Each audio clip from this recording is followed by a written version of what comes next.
Dear students, السلام علیکم۔ آج ہم جماعت نحوم کی اردو حصہ غزل میں سے غزل نمبر 1۔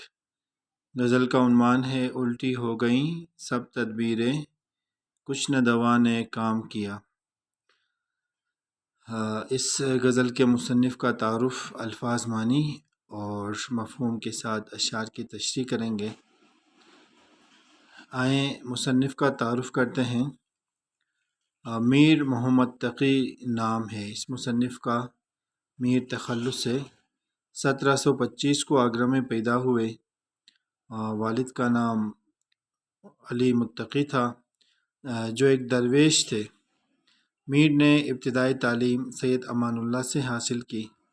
سید امان اللہ کی رحلت کے بعد ان کی تربیت والد نے کی، مگر وہ بھی جلد ہی چل بسے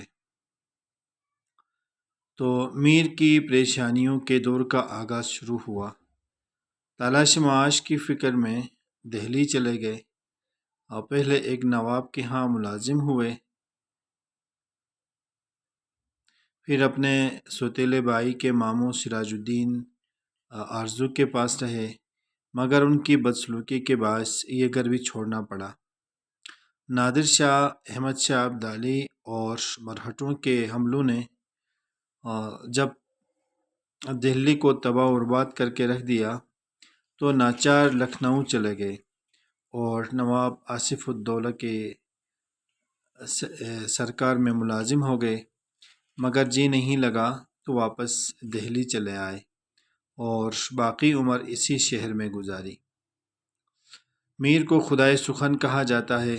انہوں نے بہت سے اصناف میں طبع آزمائی کی، مگر ان کی شناخت غزل اور غزل کی شناخت ان سے ہے۔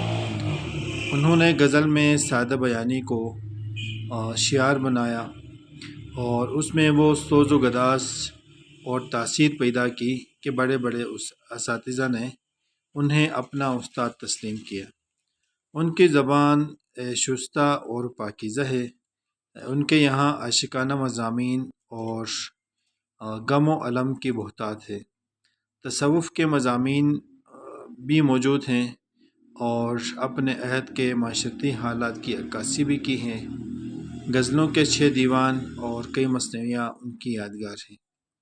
غزلوں کا مجموعہ کلیات میر کے نام سے شائع ہو چکا ہے۔ 1810 میں میر تقی میر وفات پا گئے۔ عزیز طلبہ، یہ شاعر کا مختصر سا تعارف تھا۔ اب آئیں الفاظ معنی لکھتے ہیں اس غزل کے الفاظ معنی۔ عہد جوانی پہلا لفظ ہے، اس کے معنی ہے جوانی کا وقت۔ بیماری دل، دل کی بیماری، یہاں مراد اس سے عشق ہے۔ مختاری اختیار کو کہتے ہیں۔ جوں توں کر کے یعنی جیسے تیسے کر کے، بڑی مشکل سے۔ دیر بت خانہ ہے، مندر ہے، گرجا گھر بھی کہا جاتا ہے، کوئی عبادت خانہ، کوئی بھی عبادت خانہ ہم اس کو کہہ سکتے ہیں۔ سعد کہتے ہیں کلائی کو، اور ہاتھ قدرت اور قوت مراد ہے۔ تہمت الزام ہے۔ عبث بیکار، خواہ مخواہ۔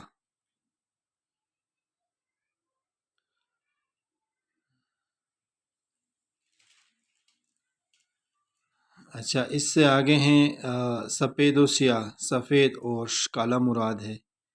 حسین، خوبصورت۔ قشقہ، یہ ٹیکہ ہے۔ تلک، جو ہندو ماتھے پر لگاتے ہیں۔ خیال خام، بیکار، بے بنیاد۔ توقع یا خواہش۔ یہ الفاظ معنی ہو گئے۔ اب آئیں اشعار کی تشریح کی طرف۔ حوالہ غزل، سب سے پہلے حوالہ غزل کا نام ہے الٹی ہو گئیں سب تدبیریں، کچھ نہ دوا نے کام کیا۔ شاعر کا نام میر تقی میر ہے۔ صنف کے اعتبار سے، صنف ادب کے اعتبار سے یہ غزل ہیں۔ ماخذ کلیات میر تقی میر ہیں۔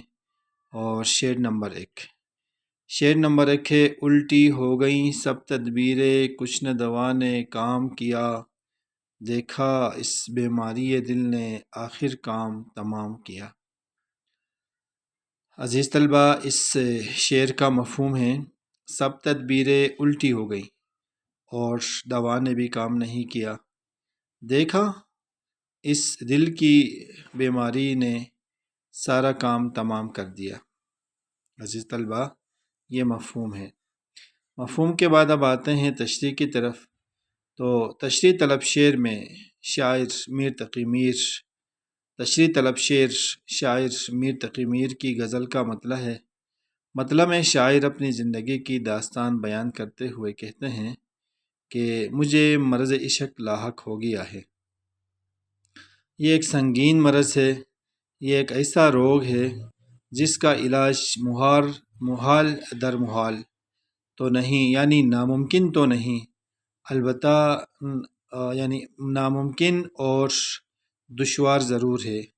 شاعر نے بھی مرض کے علاج کے لیے طرح طرح کی تدبیریں کی ہیں، مختلف دواؤں سے علاج بھی کیا ہے، لیکن بے سود۔ دراصل عشق کا علاج وصل محبوب ہے، محبوب کا وفا ہے۔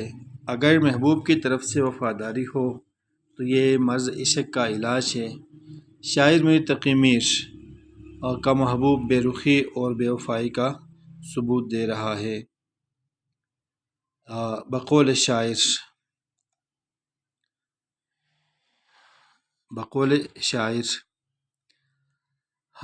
مرزا اسد اللہ خان غالب کا ایک شعر ہے، ہم کو ان سے ہے وفا کی امید جو نہیں جانتے وفا کیا ہے۔ اگلا شعر ہے، کٹ گئی احتیاط عشق میں عمر، ہم سے اظہار مدعا نہ ہوا۔ میر تقی میر نے بھی طرح طرح کی تدبیریں اور مختلف دواؤں سے علاج کیا، ہر طرح سے جتن کر ڈالے، لیکن علاج اور تدبیر کے ساتھ ساتھ اس مرض کی سنگینی بڑھتی گئی، یعنی مرض عشق کی سنگینی بڑھتی گئی۔ بقول شاعر، ایک اور شاعر عرض کرتے ہیں، مریض عشق پر رحمت خدا کی، مرض بڑھتا گیا جوں جوں دوا کی۔ دوائیاں بے اثر ہو گئیں اور تمام تدبیریں الٹی ہو گئیں۔ آخر وہ وقت آ گیا کہ یہ بیماری ناقابل برداشت ہو گئی اور ہم موت کے دہانے پر پہنچ گئے۔ شاعر نے مصرع ثانی کے شروع میں لفظ دیکھا استعمال کیا ہے، اس سے سامعین و قارئین کو متوجہ کرانا ہے اور محبوب کو جتانا چاہتا ہے کہ مجھے پہلے سے ہی اندیشہ تھا کہ مرض عشق میرا کام تمام کرے گی۔ اب اگر جی بھی رہے ہیں تو موت کا ارماں لیے زندگی کے ایام پورے کرتے ہیں۔ بقول شاعر، تیرے بغیر زیست کا مفہوم کچھ نہیں، بس جی رہے ہیں موت کا ارماں لیے ہوئے۔ عزیز طلبہ، یہ شعر نمبر 1 کا مفہوم اور تشریح بیان کی گئی۔ اب آتے ہیں شعر نمبر 2 کی طرف۔ شعر نمبر 2 ہے، عہد جوانی رو رو کاٹا پیری میلی آنکھیں مون، یعنی رات بہت تھے جاگے صبح ہوئی آرام کیا۔ اس شعر کا مفہوم ہے، جوانی کا دور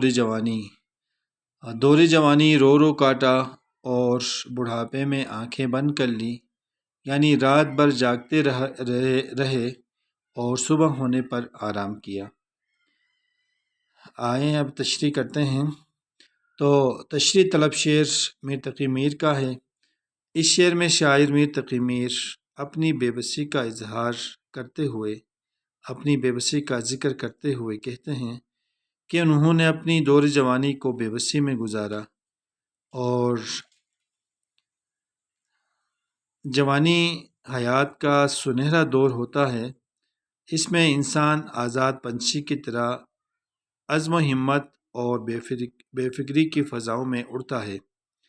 اس عہد میں انسان کے پاس توانائی اور خواہشات کی تکمیل کے لیے قوت بھی ہوتی ہے، لیکن شاعر کی عمر بے بسی کے عالم میں گزری۔ میر نے یہ دور آلام و مصائب میں اشک بہاتے ہوئے گزارا ہے۔ بقول شاعر، اذیت مصیبت ملامت بلائیں، تیرے عشق میں ہم نے کیا کیا نہ دیکھا۔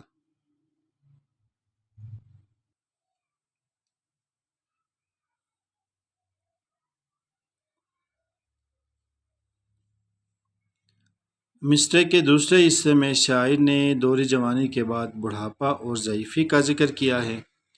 جوانی کا دور تو غموں میں گزر گیا، اب عمر کے آخری حصے میں ہوں، ابھی بھی غموں نے میرا پیچھا نہیں چھوڑا۔ شاعر کہتا ہے دور جوانی غموں میں گزارا تو اب ضعیف العمری میں وہ غم خود بخود لوٹ آئے ہیں۔ شاعر نے سر مصرع میں دور جوانی اور پیری یعنی بڑھاپے کا ذکر کر کے دو متضاد الفاظ استعمال کر کے، اور اگلے مصرعے میں رات اور صبح یعنی دن دو متضاد الفاظ کا استعمال کر کے شعر کو دلچسپ بنا دیا ہے۔ یوں یہ اردو ادب کی اصطلاح میں صنعت تضاد کی مثال ہے، اور سر مصرعے میں ہی رو رو کاٹا دو لفظوں کا تکرار ہوا۔ اسی طرح اشعار میں لفظوں کے تکرار کو صنعت تکرار کہتے ہیں۔ رات بہت تھے جاگے، صبح ہوئی آرام کیا، یعنی شاعر کی زندگی اس شخص کی مانند ہے جو فکر اور پریشانی کی وجہ سے رات بھر جاگتے جاگتے تھک جائے اور روشن صبح طلوع ہوتے ہی آنکھ لگ جائے۔ بقول شاعر سرہانے میر کے آہستہ بولو، ابھی ٹک روتے روتے سو گیا ہے۔ دور جوانی دکھوں میں گزری، اب اس عمر میں اتنی ہمت نہیں کہ وہ بھیانک ماضی کی وحشتیں دیکھ سکے۔ شاعر اپنے دور جوانی اور دور ماضی کو بھولنا چاہتا ہے۔ اس شعر میں شاعر نے عہد جوانی کو رات سے اور پیری یعنی بڑھاپے کو دن سے تشبیہ دی ہے۔ جس طرح آدمی جوانی کے بعد یا تکلیف کے بعد آرام کرنا چاہتا ہے، اسی طرح شاعر بھی ماضی اور عہد جوانی کے دور کو بھول جانا چاہتا ہے، جیسا کہ بہادر شاہ ظفر نے اس کیفیت کو اپنے ایک شعر میں یوں بیان کیا ہے۔ شاعر کہتے ہیں دن زندگی کے ختم ہوئے شام ہو گئی، دن زندگی کے ختم ہوئے شام ہو گئی، پھیلا کے پاؤں سوئیں گے کنجے مزار میں۔ عزیز طلبہ، یہ غزل نمبر 1 الٹی ہو گئیں سب تدبیریں، کچھ نہ دوا نے کام کیا۔ اس غزل کے شاعر کا مختصر سا تعارف، الفاظ، معنی اور مفہوم کے ساتھ شعر نمبر 1 اور 2 کی تشریح کی گئی۔ امید کرتے ہیں آپ کو تشریح سمجھ میں آ گئی ہوگی اور آپ ہمارے ساتھ رہیے۔